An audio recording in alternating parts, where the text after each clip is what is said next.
new studies giving us an inside look into how people interact with wearable devices and health-related content on social media.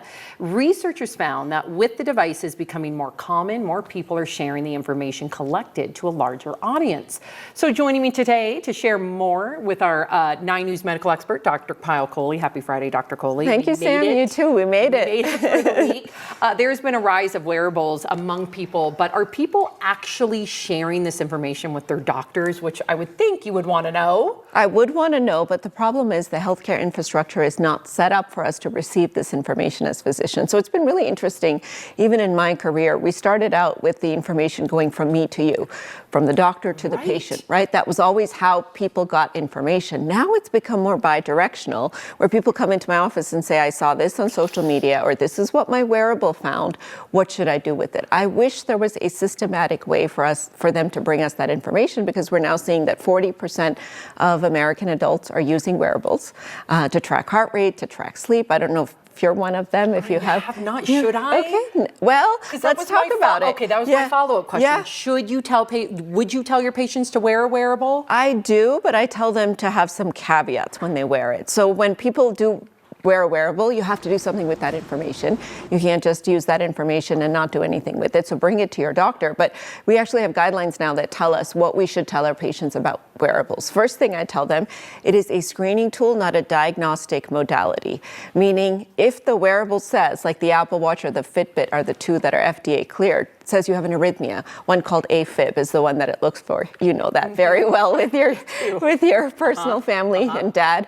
But it essentially screens for AFib. Then I, as a cardiologist, need to use a diagnostic tool to actually diagnose it. Now, the nice thing is the wearable has pretty high accuracy when it comes to finding AFib, 80 to 98% accuracy. Wow. So that's really good. But the second thing I tell them is take it with a grain of salt. So you get false positives, which cause unnecessary worry, anxiety, workups, and you get false negatives. So I have patients who are having chest discomfort. They'll snap an EKG on their watch and then not go to the emergency room because this one lead EKG suggests that nothing is going on, and that's not a good idea. So where I find wearables most effective, even for myself, is behavioral change. When my watch dings me and says, you haven't moved, or you haven't hit your exercise goal today, that's when I think they can be really effective. Okay, so those are good reminders.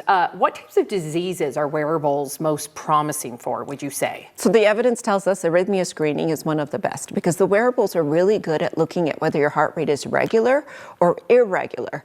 Now, we don't know if the irregular is AFib or the irregular is PVCs or a different type of arrhythmia, but it's a really good sort of normal, not normal screen. And call your doctor if it's not normal, right? That's exactly right, because then I'm going to put a heart monitor on you that you're going to wear that's going to check your heartbeat for 2 weeks, and we'll see if it's actually real or not. So really good for arrhythmia detection.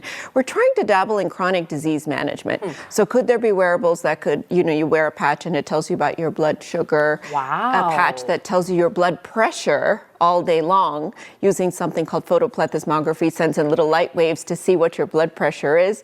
These are all things we're sort of starting to dabble in. The data right now is mixed, so we don't yet know, does it change disease outcomes? Because the idea is not just to get the information, but to actually make somebody live longer, have fewer heart attacks, have fewer strokes. We don't know that yet. Sleep is huge, right? Phil is obsessed with tracking his sleep. He's like 5-hour deficit. So what happened with me, and this is why I say about kind of the double-edged sword, is I started wearing a watch that tracked my sleep, a ring, an Oura ring. I would wake up in the morning and it would say you slept poorly. So then, of course, I felt poorly for the rest of the day. So there are some people in whom it doesn't necessarily help, but it hurts. But it's a really exciting frontier. And then with all the heat wave coming, monitoring body temperature, looking for heat-related illness, heat-related stroke, or heat exhaustion, that is a really promising field as well. Okay, Dr. Coley, great information as always. Hope you have a great weekend. Thank you, Sam. You too.